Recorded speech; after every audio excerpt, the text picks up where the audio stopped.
إلا الله محمد رسول الله لا إله إلا الله محمد رسول الله لا إله إلا الله محمد رسول الله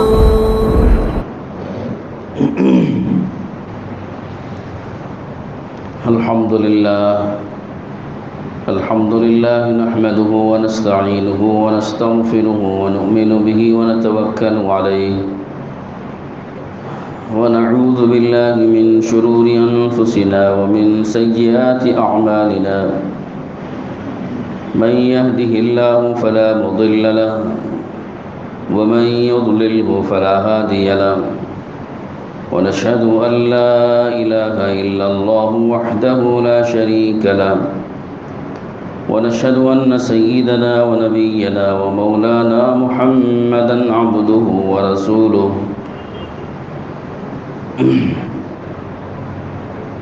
صلى الله عليه وعلى آله وأصحابه وبارك وسلم تسليما كثيرا كثيرا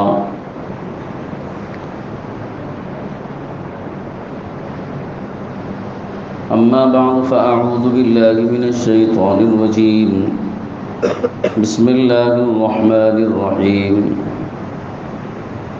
قل يا عبادي الذين أسرفوا على أنفسهم لا تقنطوا من رحمة الله فإن الله يغفر الذنوب جميعا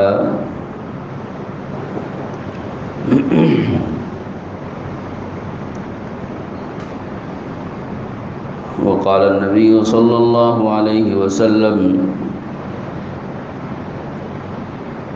إن الله يبسط يده بالليل ليتوب مسيء النهار ويبسط يده بالنهار ليتوب مسيء الليل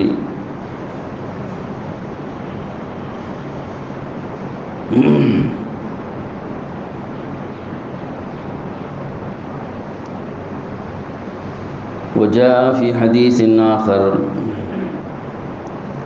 كان رسول الله صلى الله عليه وسلم إذا دخل العشر الأواخر أحيا الليل وأيقظ أهله وجد وشد المئزر وقال عليه الصلاة والسلام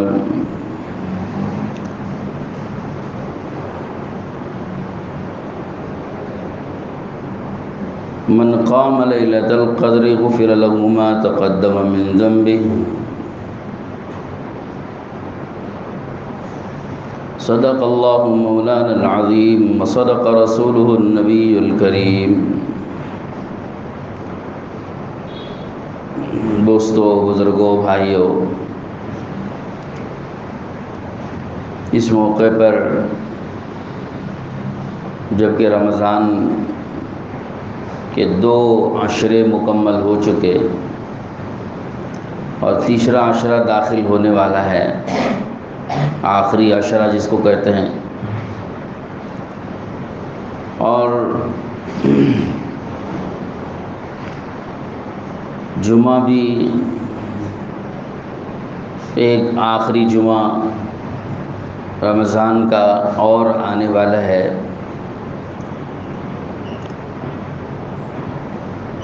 تو اس مناسبت سے میں نے آپ کے سامنے چند آیات اور احادیث پڑھی ہیں، اسی کی روشنی میں چند باتیں آپ حضرات سے عرض کرنا ہے۔ ایک تو میں نے پڑھی، اللہ تعالیٰ ارشاد فرماتے ہیں قرآن پاک کی آیت میں، قل یا عبادی الذین اسرفوا علی انفسہم لا تقنطوا من رحمت اللہ۔ اے نبی صلی اللہ علیہ وسلم، آپ فرما دیجئے، کہہ دیجئے کہ اے میرے وہ بندو جنہوں نے اپنی جانوں پہ ظلم کیا ہے، گناہ کر کے جنہوں نے اپنی جانوں پہ ظلم کیا ہے، اللہ کی رحمت سے مایوس مت ہو، اس لیے کہ اللہ تعالیٰ سارے ہی گناہ معاف فرمانے والے ہیں۔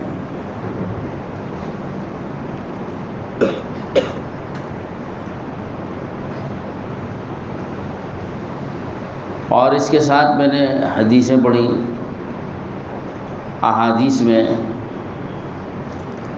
اللہ تعالیٰ کے نبی صلی اللہ علیہ وسلم نے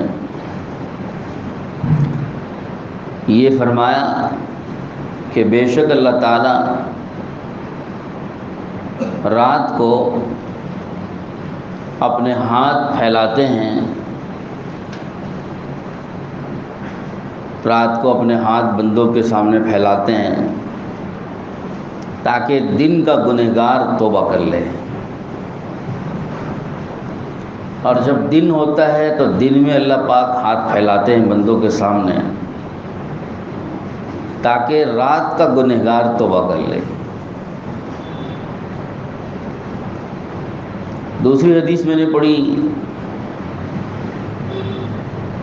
کہ اللہ کے رسول صلی اللہ علیہ وسلم کے بارے میں حدیث میں آتا ہے کہ جب آخری عشرہ داخل ہوتا تھا، رمضان کا آخری عشرہ شروع ہوتا تھا، تو آپ صلی اللہ علیہ وسلم رات کو زندہ کر دیتے، عبادتوں سے اطاعتوں سے رات کو زندہ رکھتے تھے اور اپنے گھر والوں کو جگا لیتے تھے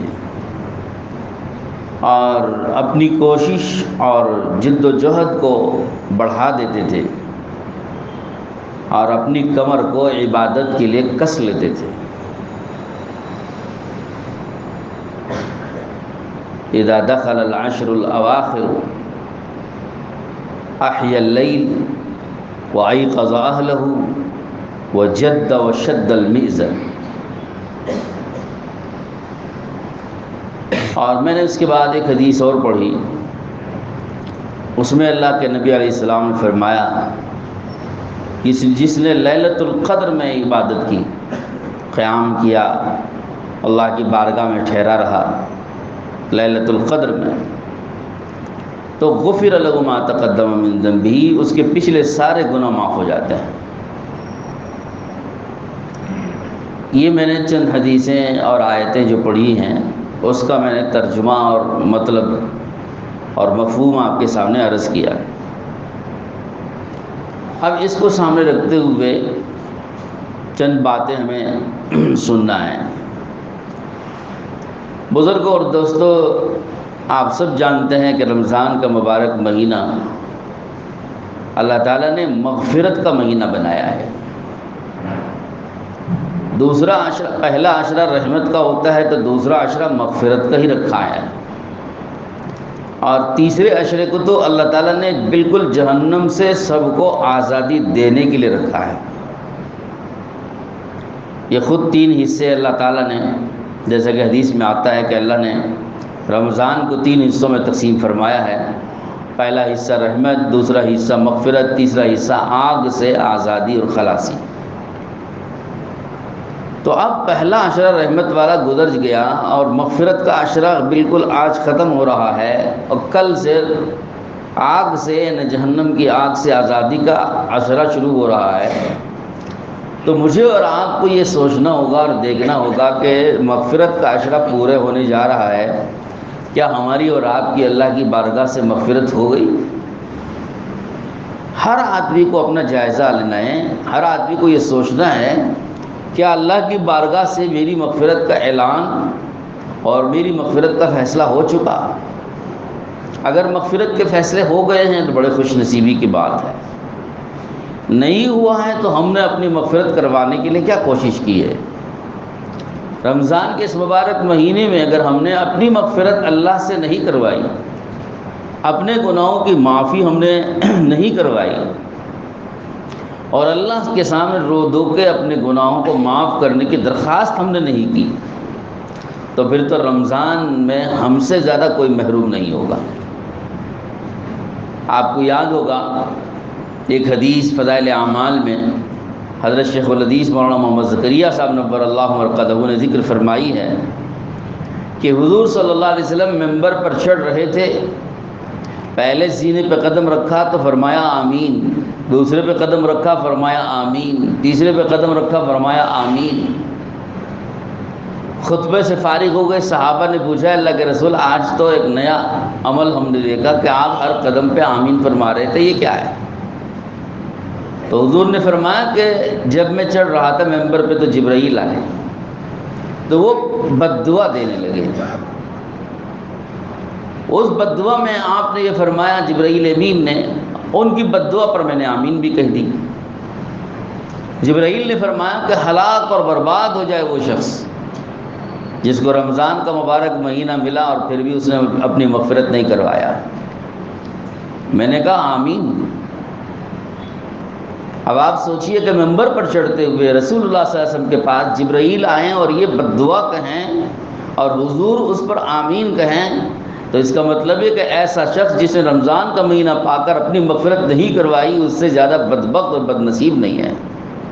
اسی لیے تو حضرت جبرائیل بد دعا دے رہے ہیں کہ ایسا آدمی برباد ہو جائے، کسی قابل نہیں ہے، اتنا اس سے نہیں ہو سکا کہ رمضان میں اپنی مغفرت کروا سکے، اللہ سے اپنی معافی کروا سکے، اللہ کے اپنے گناہوں کو پیش کر کے رو دھو کے اللہ سے معافی کی درخواست کر سکے، اور اللہ رب العزت اس کی معافی کی درخواست کو قبول کر کے اس کو معاف فرما دیں، اتنا ایک بندے سے نہیں ہو سکا، تو اس کا مطلب اس بندے کو اللہ کے ہاں سے معافی نہیں چاہیے اور اس کو اپنے گناہوں ہی پر رہنا ہے، اور اس کو یہ گویا اپنے آپ کو جہنم میں لے جانے کے لیے گویا تیار بیٹھا ہے، اور اللہ کے ہر غصے اور ہر غضب اور اللہ کی ہر ناراضگی مولنے کے لیے گویا بالکل تیار ہے۔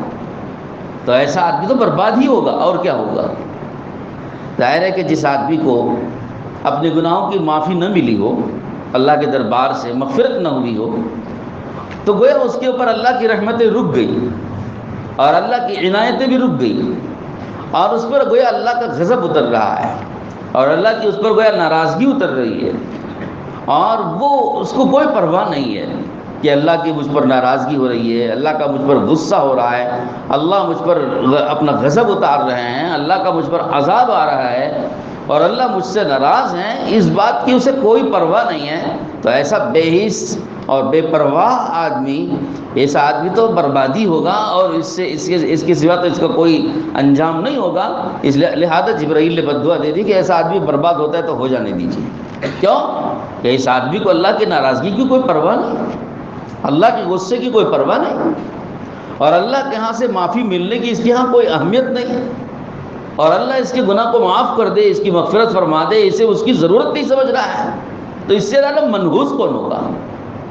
تو یہ ہے پوری اس بد دعا کا حاصل، اور اس پر مہر لگنا اللہ کے نبی کی طرف سے، آمین لگانا، آمین کہنا، یہ حضور کی طرف سے اس بد دعا پر مہر لگانا ہے۔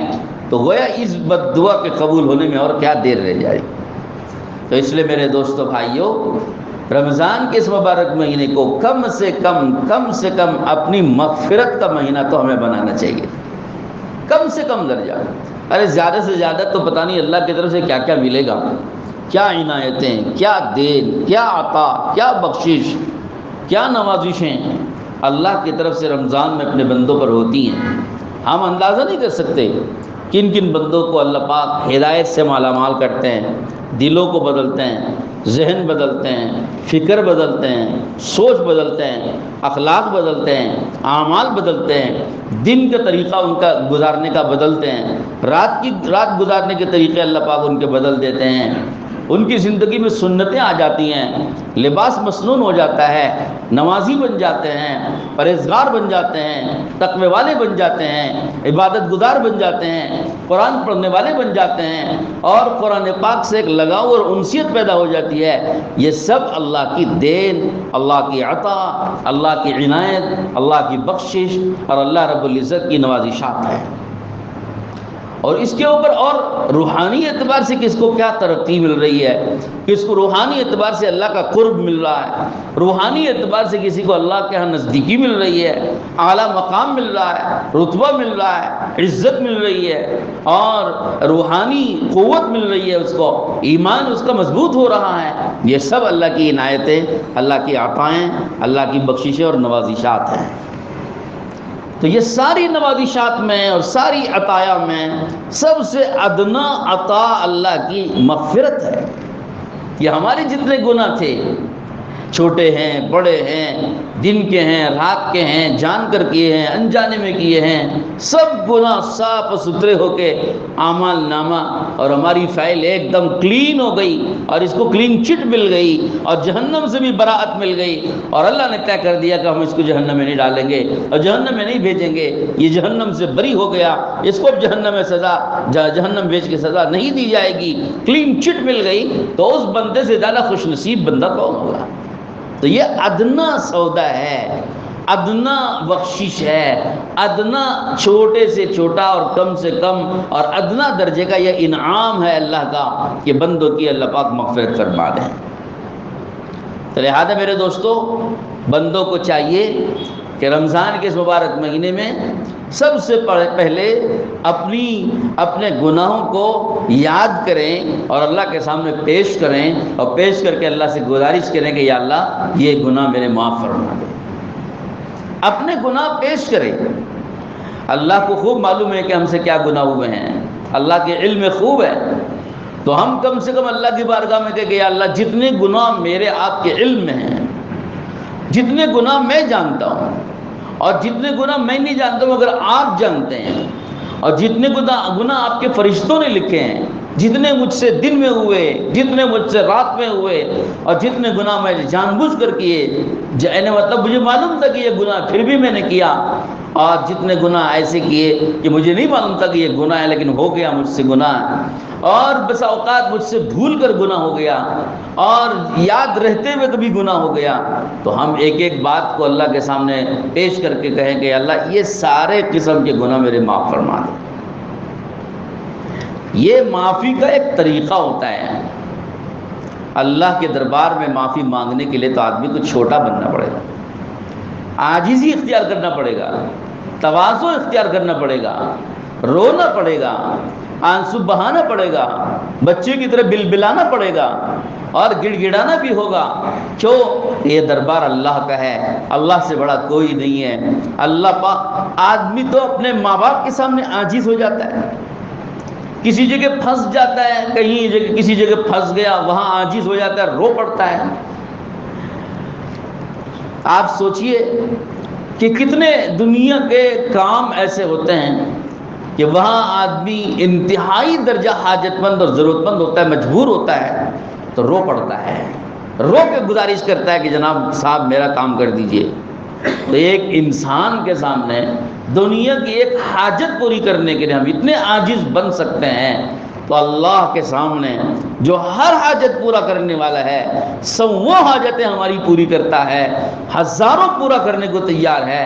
اس اللہ کے دربار میں رونا، عاجز بن جانا، گڑ گڑانا، تضرع اختیار کرنا، کیا ہمارے لیے نہیں، ہمارے لیے کوئی شرم کی بات ہوگی، یا ہمارے لیے ناممکن بات ہوگی، یا ہم اس کے لیے تیار نہیں ہوں گے، یا ہمیں اس کے لیے کوئی رکاوٹ بنی ہوئی ہے؟ کیا رکاوٹ ہے کہ ہم کیوں اللہ کے سامنے رونے کو تیار نہیں ہیں؟ اس لیے اللہ پاک فرماتے ہیں کہ میرے بندوں سے کہہ دو جنہوں نے اپنی جانوں پہ ظلم کیا. بسا اوقات لوگ گناہ کرتے کرتے کرتے مایوس ہو جاتے ہیں، پتہ نہیں اللہ پاک مجھے معاف کرتا ہے کہ نہیں کرتا ہے، میری مغفرت ہوتی کہ نہیں ہوتی کی، مایوس ہو جاتے ہیں. تو اللہ نے فرمایا کہ میرے ان بندوں سے کہہ دو جو گناہ کرتے کرتے کرتے مایوس ہو رہے ہیں، ان سے کہہ دو مایوس مت ہو، مایوس مت ہو، مایوس مت ہو، نا امید مت ہو، آؤ معافی مانگو. آج میں تمہارے سمندروں برابر گناہ بھی معاف کرنے کو تیار ہوں. ایک شاعر فارسی کے شیخ سعدی رحمۃ اللہ علیہ لکھتے ہیں کہ باز آ گر 100 بار توبہ شکستی باز آ. کہتے ہیں کہ بھائی اللہ کے دربار میں آ جاؤ، پھر دوبارہ آ جاؤ، 6 بار آ جاؤ، 4تھی بار بھی آ جاؤ. 100 بار بھی تم توبہ کر کے توبہ توڑ چکے ہو تو 101ویں بار بھی واپس آ جاؤ اللہ کے پاس، کیونکہ اللہ کے دربار ایسا ہے. ہم اگر ہوتے ہیں نا، ہمارے بچے اگر غلطیاں کرتے ہیں نا تو ہم ایک بار معاف کر دیں گے، دوسری بار غلطی کرے گا تو ہم معاف کرنے کو تیار نہیں ہوتے. مشکل سے معاف کریں گے. تیسری بار اگر غلطی کریا تو ہم بالکل معاف نہیں کریں گے. چوتھی بار اگر کرے گا تو کہہ دیں گے اٹھ کر چلے جائے یہاں سے. 100 بار کتنی بار معاف کرنا؟ اب نہیں معاف کریں گے. چلے جاؤ اٹھ کر کے یہاں سے, مجھے صورت مت دکھانا, مجھے میرے گھر میں نہیں آنا, قدم نہیں رکھنا. پتہ نہیں کیا کیا ہم کہہ دیتے ہیں. اپنے بچوں کی غلطی جو ہے معافی مانگنے کے بعد وہ توڑ دے, معافی مانگنے کے بعد دوبارہ اسی طرح کرے, ہم 2 سے 3 بار برداشت نہیں کرتے. 2-3 بار سے زیادہ ہم نہیں برداشت کرتے. لیکن میرا اللہ ایسا ہے کہ اگر آپ نے 100 مرتبہ معافی مانگ کے توڑ دیا, اس کی خلاف ورزی کی, 101 مرتبہ دوبارہ اللہ پاک کہتے ہیں آ جا میرے بندے آ جا, دوبارہ میں معاف کرنے کو تیار, 101ویں بار بھی تجھے معاف کرنے کو تیار. اللہ ایسی کریم ذات ہے, مایوس ہونے نہیں دیتی. بندے سے کہتی ہے کہ تو کیوں مایوس ہوتا ہے, کس سے معافی مانگ رہا ہے؟ کسی انسان سے نہیں, اللہ سے. اللہ وہ ایسی ذات ہے کہ جو امیدوں کا مرکز ہے, وہ امیدوں کا محبت ہے, وہ امیدوں کا مرجع ہے. ساری امیدیں ان سے وابستہ کر سکتے ہو آپ. سب دنیا والوں سے آپ مایوس ہو سکتے ہو, نا امید ہو سکتے ہو, مگر اللہ سے مایوس اور نا امید نہیں ہو سکتے. کہ اللہ کے یہاں مایوسی تو کفر ہے. مایوس ہونے والا کافر ہوتا ہے, مسلمان کبھی مایوس نہیں ہوتا ہے. تو لہذا ہم جتنے گناہ کر چکے ہوں, جتنے گناہ بھی ہم سے ہو گئے ہوں, ہر مرتبہ معافی مانگو, ہر بار معافی مانگو. دن میں آپ سے ہم سے 100 بار غلطی ہوتی ہے, 100 بار بھی معافی مانگ لو, اللہ 100 بار بھی معاف کرنے کو تیار ہے. تو یہ ہے, یہ ان باتوں کا حاصل جو بزرگوں نے کہی ہیں. تو غرض میرے دوستو, ایک حدیث میں نے پیش کی تھی, اللہ کے رسول علیہ السلام فرماتے ہیں اللہ تعالیٰ معاف کرنے کے لیے دن میں بندوں کی طرف متوجہ ہوتا ہے, اور دن میں دیکھتے ہیں کہ میرے بندے آج جنہوں نے رات میں گناہ کیے, رات نافرمانی میں گزاری, رات مجھے ناراض کیا, اور رات عبادت چھوڑ دی, اور رات میں نمازیں نہیں پڑھی, اور رات میں گناہوں میں مبتلا رہے, اب ان کو صبح کو احساس ہو گیا ہے. تو اللہ پاک دن بھر ایسے بندوں کی طرف متوجہ ہو کے انتظار کرتے ہیں کہ ہو سکتا ہے رات بھر کے گنہگار صبح کو میرے دربار میں حاضر ہو جائیں اور مجھ سے معافی مانگ لیں, تو میں ان کو معاف کرنے کے لیے قریب آیا ہوا ہوں, نیچے اتر آیا ہوں, آسمان دنیا پر اتر آتے ہیں. فرشتوں کے ذریعے یہاں اعلان کرواتے ہیں کہ دنیا کے آسمان میں, 7 آسمان سے اتر کے نیچے والے آسمان میں بندوں کے پاس زمین کے قریب جا کے بندوں سے کہو اللہ تمہارے انتظار میں ہے, رات بھر تم سے جو گناہ ہو گئے اس کی معافی مانگ لو, تمہارے انتظار میں ہے کہ تم آؤ گے معافی مانگو گے, وہ معاف کرنے کے لیے انتظار پہ بیٹھا ہے. ہم اپنے بچے, اپنی اولادیں گناہ کرتی ہیں, نافرمانی کرتی ہیں, غلطیاں کرتی ہیں, ہم انتظار میں بیٹھتے ہیں لکڑی لے کے, آج آئے گا, انتظار میں ہوں, لکڑی رکھ کے بیٹھا ہوں, آئے گا وہ آج تو خوب پٹائی کرو. ہم انتظار میں رہتے ہیں سزا دینے کے لیے, مارنے اور پیٹنے کے لیے, اور اللہ انتظار میں بیٹھا ہے کہ میرا بندہ گناہ کر کے آ رہا ہے توبہ کرنے کے لیے, توبہ کرنے کے لیے میرا بندہ آ رہا ہے.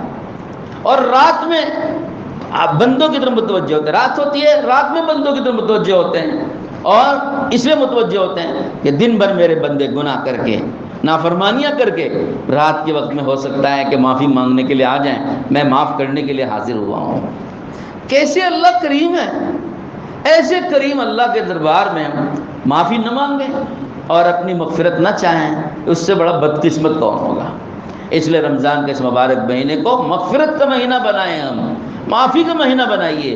2 عشرے گزر گئے, 20 دن گزر گئے, ہمارا اس میں پتہ نہیں کیا ہوا, ہمارے لیے کیا فیصلے ہوئے معلوم نہیں ہے, ہماری معافی ہوئی, مغفرت ہوئی کہ نہیں بھی پتہ نہیں. کم سے کم آخری 10 دن باقی ہیں, آخری عشرہ آ رہا ہے. اس آخری عشرے میں جیسے پیارے نبی صلی اللہ علیہ وسلم کی عادت تھی, جد وشد المئزر ایقظ احیا اللیل ایقظ اہلہ, رات زندہ کر کے گزارتے تھے, گھر والوں کو بھی جگا لیتے تھے, خود بھی کمر کس کے اپنی محنتیں, اپنی کوششیں حضور بڑھا لیتے تھے. جیسا حضور کی یہ عادت ہے, ہم بھی حضور کی سنت کو اپنی سنت بنائیں کہ اس مبارک عشرے میں اپنی کوششوں کو, اپنی محنتوں کو, اپنی عبادتوں کو ہم بڑھا لیں, اور ذرا کاروبار, دنیاوی مشغولی, دھندے, گھر میں گزارنا, بیکاریاں, موبائل کی مشغولی, واٹس ایپ کی مشغولی, اور یوٹیوب دیکھنا, اور پتہ نہیں کیا کیا فلمیں دیکھنا, اور سیریلز دیکھنا اور بلا وجہ کی جو ویڈیوز دیکھتے ہوئے بیٹھے رہنا، نیوز پیپر دیکھتے رہنا، دنیا بھر کی خبریں، گپ شپ، ادھر ٹرٹرانا، ادھر گھومنا پھرنا، ادھر چہل قدمی کرنا اور ادھر وقت ضائع کرنا، ارے یہ سب کچھ ترک کر کے ایک رمضان کا آخری اشرا عبادت کے لیے ایک سوئی سے فارغ کر دو. یہ 10 دن اللہ کے دربار میں پڑھ جاؤں، مسجد میں آ کے بیٹھ جاؤں اور مسجد میں آ کے اللہ کے دربار میں پڑھ جاؤں اور اللہ کے دربار میں پڑھ کر کے اللہ سے کہہ دوں کہ اللہ اب تو میں تیرے در پہ آ گیا، تب تو میں تیری دہلیز پہ آ گیا، تیری چوکھٹ پہ آ گیا، اپنا ماتھا ٹیکنے کے لیے آ گیا، اپنی ناک رگڑنے کے لیے آ گیا، تیرے دربار میں ہاتھ پسارنے کے لیے آ گیا، تیرے سامنے گڑ گڑانے کے لیے آ گیا، رونے کے لیے آ گیا، پلانے کے لیے آ گیا، بل بلانے کے لیے آ گیا اور تجھ سے معافی مانگنے کے لیے آ گیا ہوں کہ جب تک تو مجھے معاف نہیں کرے گا تیرا در نہیں چھوڑوں گا، تو جب تک میری بخشش نہیں کرے گا تیرا در نہیں چھوڑوں گا.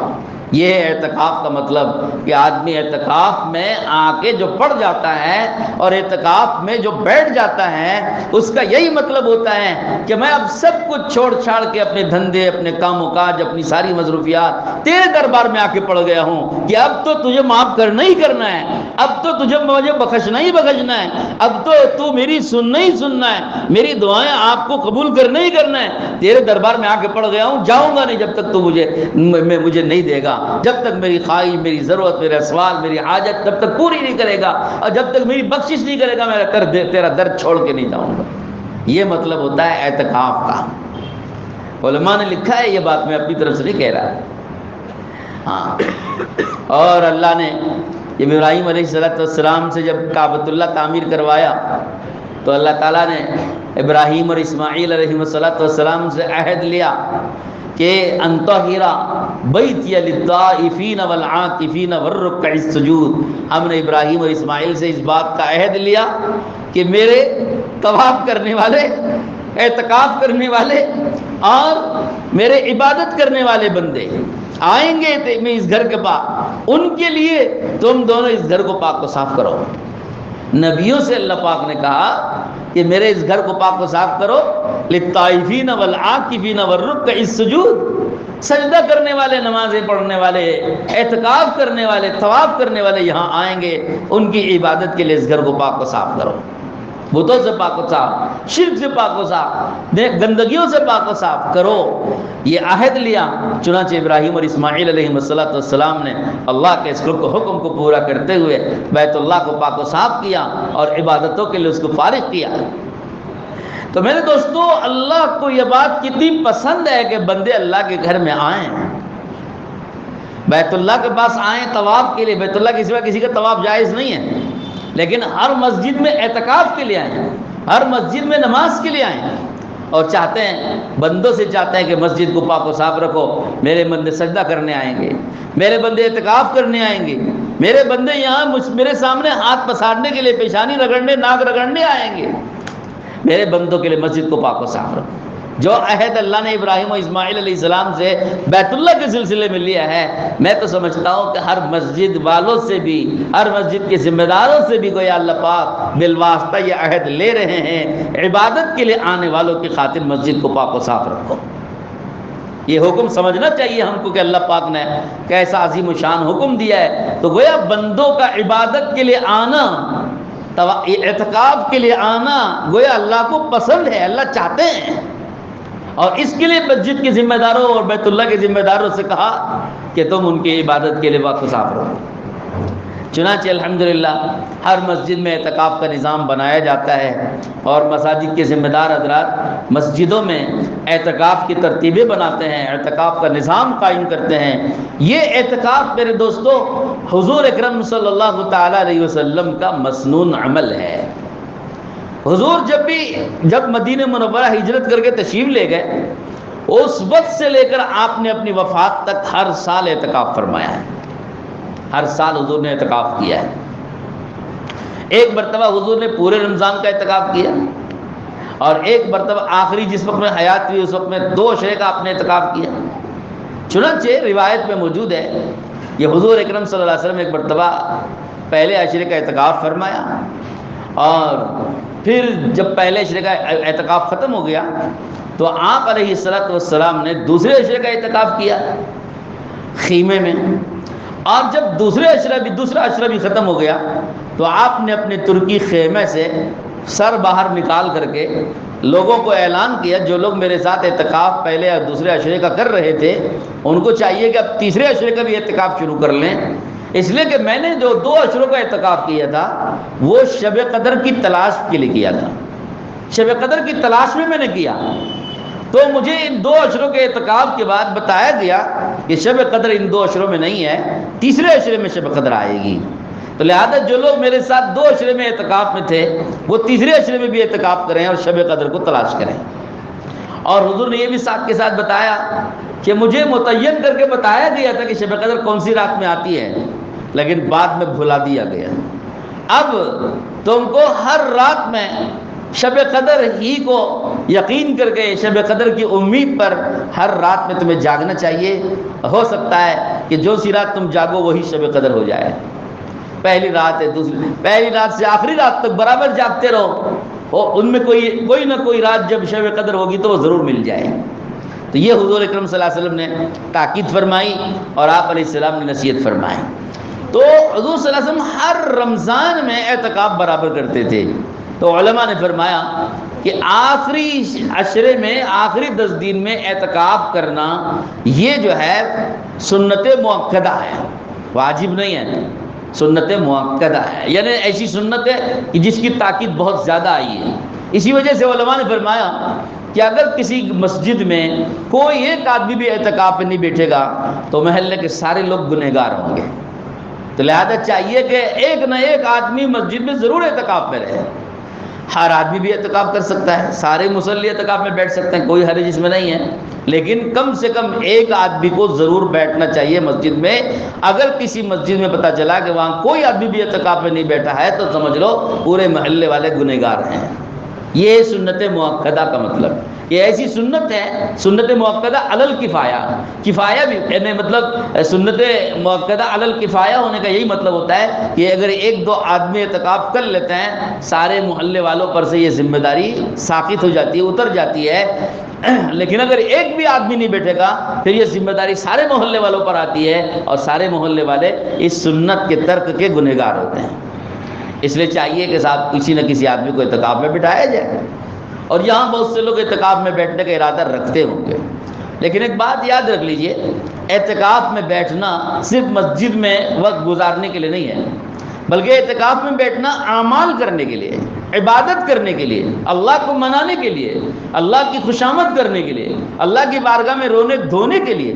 یہ ایسا ہے جیسے کہ حضرت شیخ نے لکھا ہے نا کہ ایک غلطیاں کیا ہوا ایک بچہ اپنی غلطیوں کی معافی مانگنے کے لیے ماں کے پاس، باپ کے پاس آ کے پاؤں سے چمٹ کر کے ان سے معافی مانگتا رہتا ہے، جب تک وہ معاف نہ کر دیں پاؤں سے چمٹا رہتا ہے۔ فرمایا کہ یہ بالکل اسی مثال کے طور پر ہے، ہم دن بھر کے گنہگار ہیں، زندگی بھر کے گنہگار ہیں، جوانی گناہوں میں گزری ہے، معاملات ہمارے غلطیوں پر ہیں، معاشرت ہماری غلطیوں سے بری ہوئی، گناہوں سے بری ہوئی ہے، آنکھیں، کان، زبان، دماغ، ہاتھ و پیر، سارا رواں بدن کا ایک ایک عضو گنہگار ہے۔ ہم اللہ کے دربار پہ بھاگ کے آئے ہیں، لپٹ کر کے رو کر اللہ سے گویا معافی مانگنے کے لیے آئے۔ تو لہذا مسجد میں اگر اعتکاف کسی کو کرنا ہے تو اس مقصد کے لیے اعتکاف کیجئے، صرف مسجد میں وقت گزارنے کے لیے اعتکاف مت کیجئے۔ مسجد میں صرف گزارنا یہ جو ہے یہ اعتکاف کا مقصد نہیں ہے، یہ اعتکاف کے مقاصد کے خلاف ہے۔ اعتکاف کا مقصد ہے کہ مسجد میں آدمی عبادت پہ وقت گزارے، اللہ کو خوش کرے، اللہ کو راضی کرے، اللہ کو منائے، اور جو اب تک نافرمانیاں ہو گئی ان نافرمانیوں کی کوتاہی مانگنے آئے۔ اب نافرمانیوں کی اور کوتاہیوں کی معافی مانگنے کے لیے جب آئے ہیں تو بجائے کوتاہی سے معافی مانگنے کے یہاں بھی بیٹھ کے اگر کوتاہی کرنے لگے تو، یہاں بھی بیٹھ کے گناہ کرنے لگے تو، یہاں بھی بیٹھ کے الٹی سیدھی کوئی کرنے لگے تو اللہ پاک کہیں گے میرے دربار سے نکل جائے، یا معافی مانگنے کے لیے آیا یا تماشے کرنے کے لیے آیا۔ ایک تو اپنی غلطیاں پیچھے بہت ساری فہرست میں ویٹنگ لسٹ میں ہیں، اسی کی معافی کے لیے تو آئے ہو، مگر یہاں معافی مانگنے کے بجائے یہاں خود غلطیاں کر رہے ہو، تو ایسے آدمی کو اللہ معاف کریں گے؟ اللہ پاک اللہ ہمیں معاف فرما دے. کہیں ایسا نہ ہو کہ یہ مسجد میں بیٹھ کے ہماری غفلتیں، ہماری کوتاہیاں اور ہماری نافرمانیاں اور ہماری یہاں ہمارا جو ہے بے راہ روی اور ہمارے یہاں نخرے بازیاں یہ دیکھ کر خدا تعالیٰ معافی کا ارادہ بھی ہو، کہیں معافی روک نہ لے اور کہہ دے کہ بھائی اٹھ کر یہاں سے بھاگو، چلے جاؤ یہاں سے، کہیں اللہ ناراض نہ ہو جائے. یہ اس سے بچنا چاہیے. اسی لیے علماء نے لکھا ہے کہ حرمین شریفین میں جہاں نیکیوں کا اجر زیادہ ہے وہیں پر گناہ کا گناہ بھی زیادہ ہے. گناہوں کا اور معصیتوں کی نافرمانیاں بھی زیادہ ہوں گی، گناہ بھی بہت بڑا لکھا جائے گا. ایسی مسجد میں یہ عبادت کی جگہ ہے، یہاں معافی مانگنے کی جگہ ہے اور اس کو بہت اچھے طریقے سے گزارنے کی جگہ ہے. یہاں بیٹھ کے اگر کوئی گناہ کرے گا تو یہاں بیٹھ کے اگر کوئی الٹے سیدھے تماشے کرے اور وقت ضائع کرے تو پھر یہ گناہ زیادہ لکھا جائے گا. باہر کا گناہ کم لکھا جائے گا، یہاں کا گناہ زیادہ لکھا جائے گا.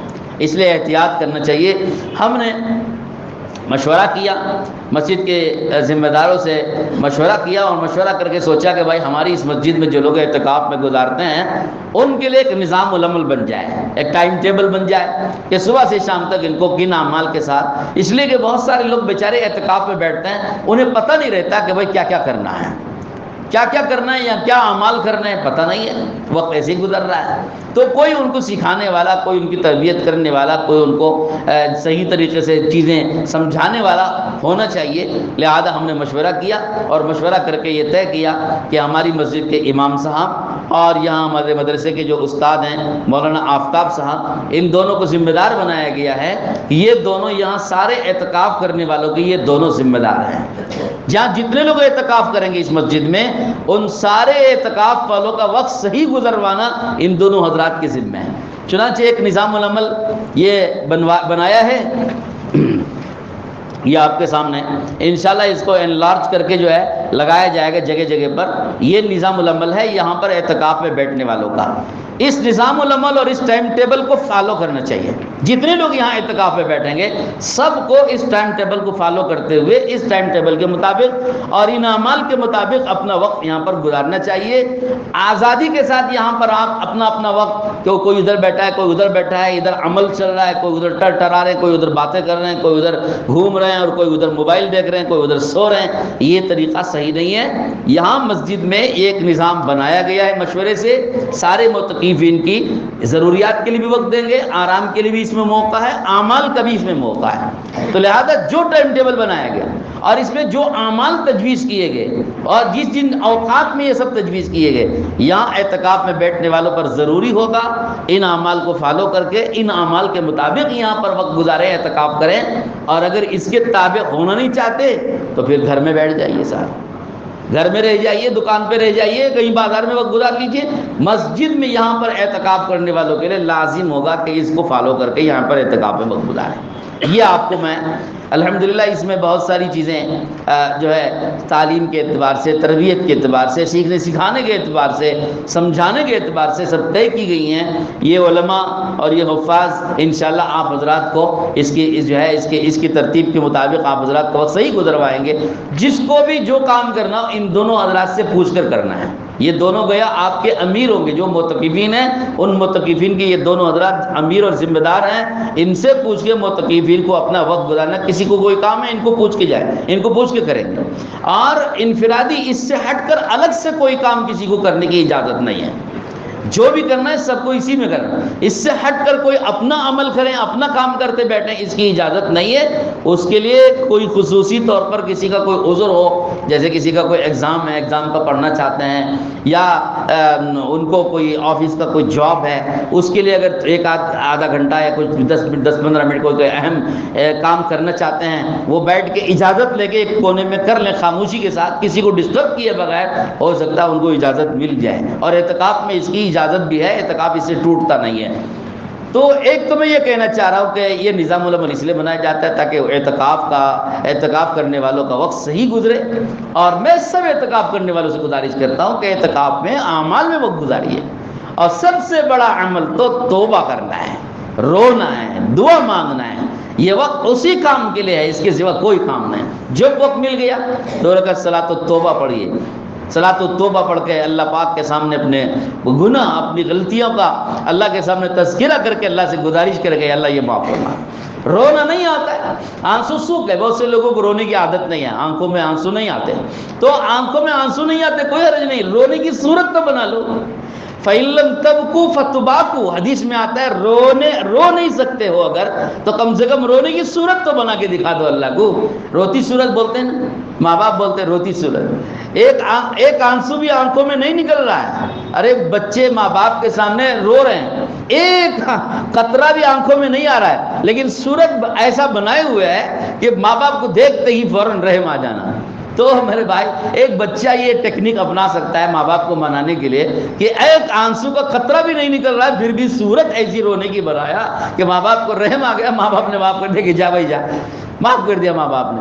ایک ماں باپ کو منانے کے لیے صورت رونے والوں کی بنا کے ایک ڈھونگ کر کے بچہ منا لے سکتا ہے، میرا اللہ تو اس سے بہت زیادہ معاف کرنے والا ہے۔ اس کے سامنے بھی اگر پلاتی صورت، روتی صورت بھی بنا دو، اللہ کہے گا کہ یہ ڈھونگی صورت نہیں، یہ حقیقی صورت ہے، اس کو آنکھوں میں آنسو نہیں آ رہے بس، لیکن یہ صحیح معنی میں رو رہا ہے، اللہ قبول کر لیں گے۔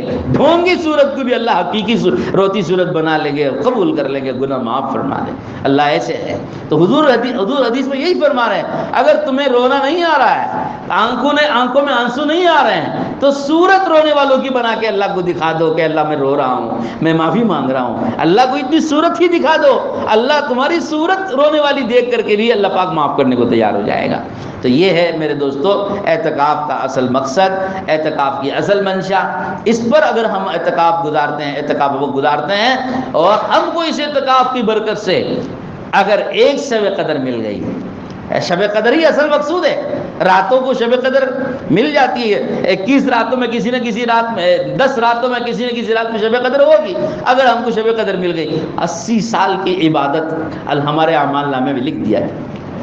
اور حضور نے فرمایا کہ اگر کوئی، یہ حضور نے گواہی دی ہے، اگر کوئی لیلۃ القدر شب قدر میں عبادت کر کے گزار لیا، من قام لیلۃ القدر، اگر کسی نے شب قدر میں عبادت کرتے ہوئے گزار لیا، غفر له ما تقدم من ذنبه، پچھلے سارے کے سارے گناہ اللہ اس کے معاف کر دیں گے، صرف عبادت کر لینے پر بھی گناہ اللہ پاک معاف کر دیتے ہیں۔ ایسے اللہ کی طرف سے بخششیں ہوتی ہیں۔ اللہ تعالیٰ مجھے بھی توفیق نصیب فرمائے، آپ سبھی حضرات کو توفیق نصیب فرمائے۔ لا الہ الا اللہ، لا الہ الا اللہ۔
لا